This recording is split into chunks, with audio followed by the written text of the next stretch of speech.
tell us the story or how like how you met T.I., how you start producing, you know, because I know you did I Still Love You. You did most of his earlier joint. You did The King, right? Yeah, you know, I'm from Jersey, but I lived in Atlanta in the late 90s. This is before the South music got real big. And so, you know, I came up with T.I. and CeeLo and pretty much everybody. You know, I knew all these people before they were on your TV screen. You know what I mean? So I had known Tip since back then. Tip would run up to me in the club and be like, "Hey man, what's up, Fury?" Da da da. I'd be like, "What's your name again?"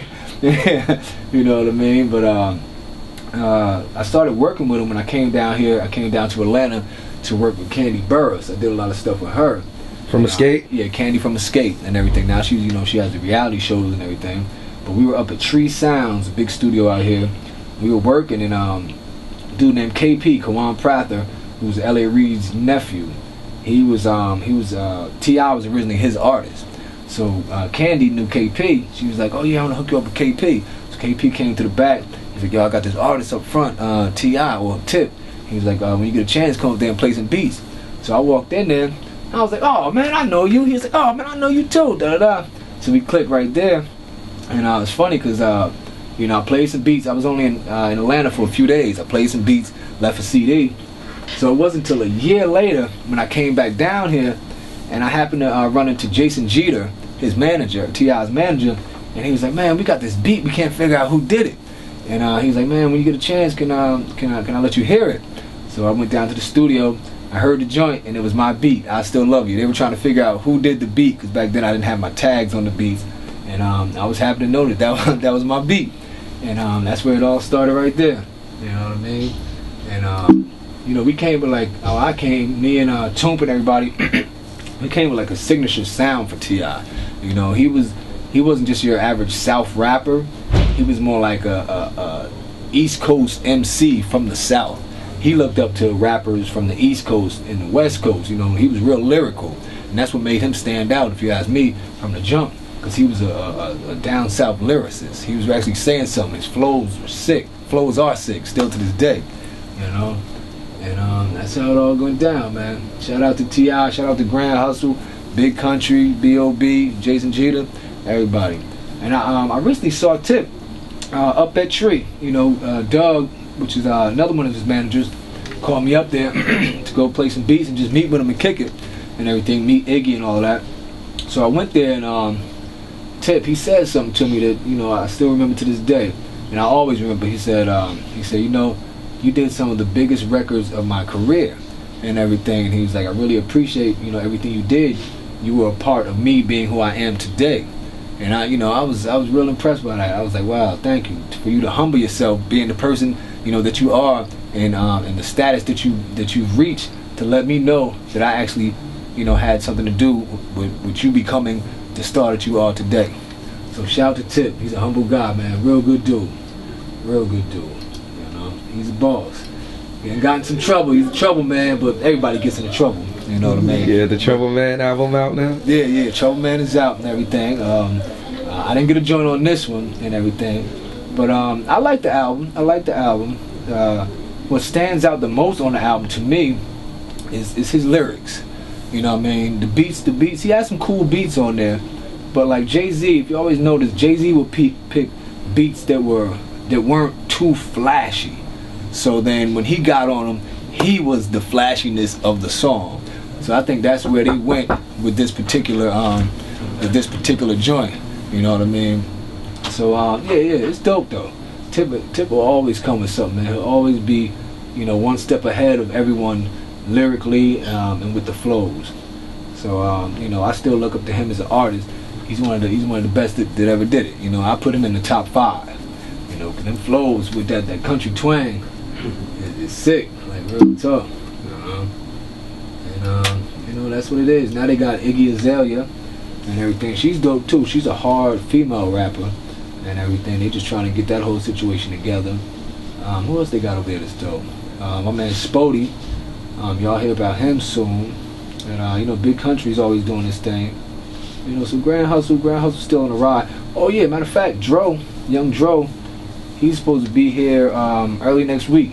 So I'm about to be working with Dro again and everything, giving him like a new sound, because he was also a standout rapper.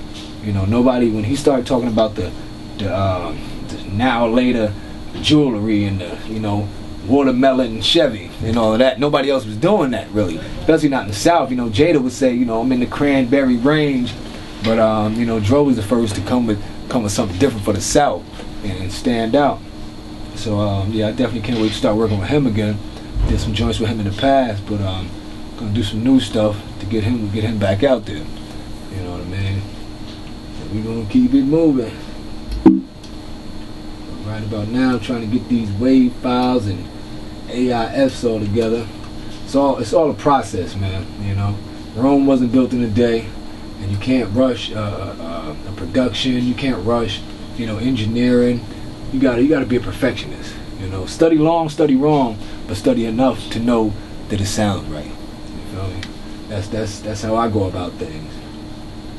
And you know, Christ James, I got you, brother. I got you.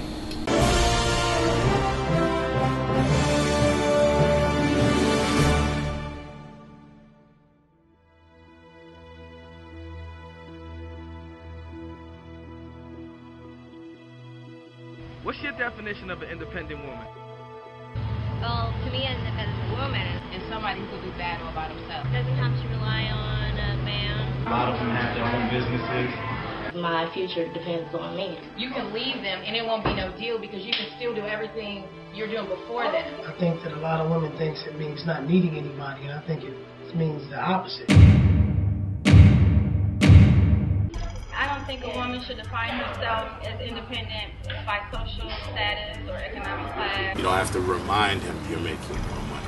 You're not going to sit down and let me work all day. As long as he's pulling his weight. For me, it's not the dollar amount when it comes to a relationship. It comes down to the ambition of your man.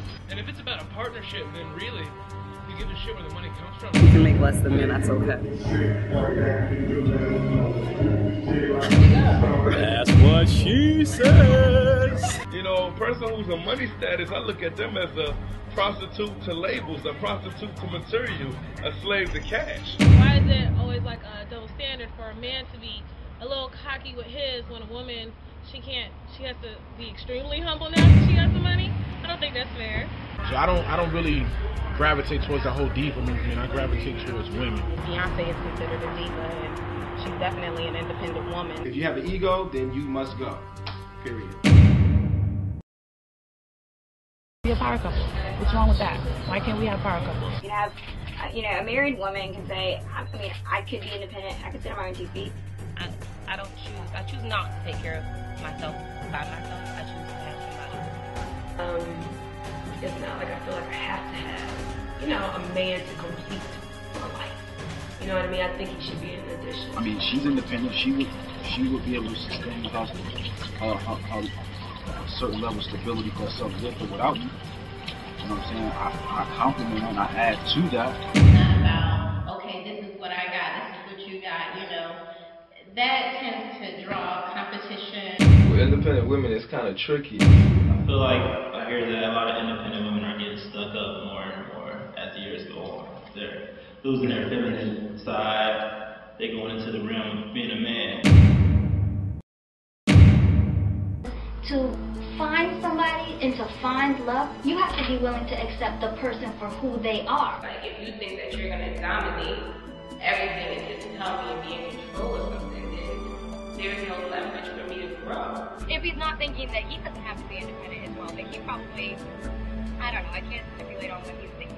We need to create a way for these relationships to work and, you know, people to have expectations of what they could expect out of someone else. Women say, I work. First of all, we go into relationships saying what they ain't going to do instead of what they are going to do. I work too. I'm not going to clean up. I'm not going to do that.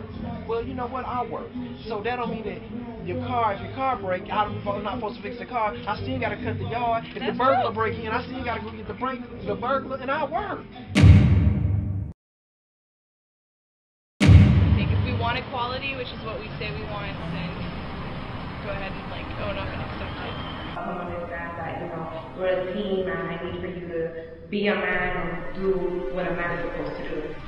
And then, but having the man role, we're looked at as if we're probably, you know what I'm saying, gonna instantly try to use we have the negative factor always, damn it. Necessarily controlled by her man, but she can think she can support him the way she needs to. And she wants a great man in her life, but you know what? She's not going to go down, go chasing one. Defend themselves and their thoughts and their ideas and speak up.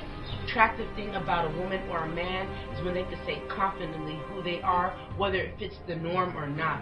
To me, that's independence. No such thing as an independent woman because we're all dependent upon each other.